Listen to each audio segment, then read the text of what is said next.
Kali ni Dr. Azimah ajar juga macam mana cara nak guna pelembap cek bunga.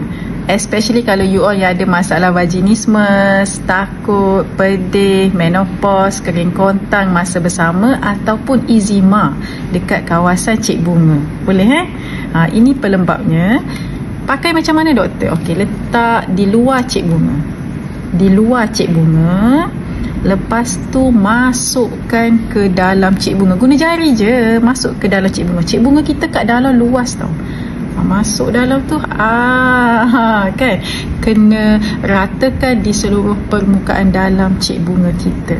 Okey, boleh guna 3-4 kali sehari pelembap untuk pastikan sentiasa lembap. Tak payah basuh lah, biar je lah kat dalam tu. Okey, boleh. Selamat mencuba.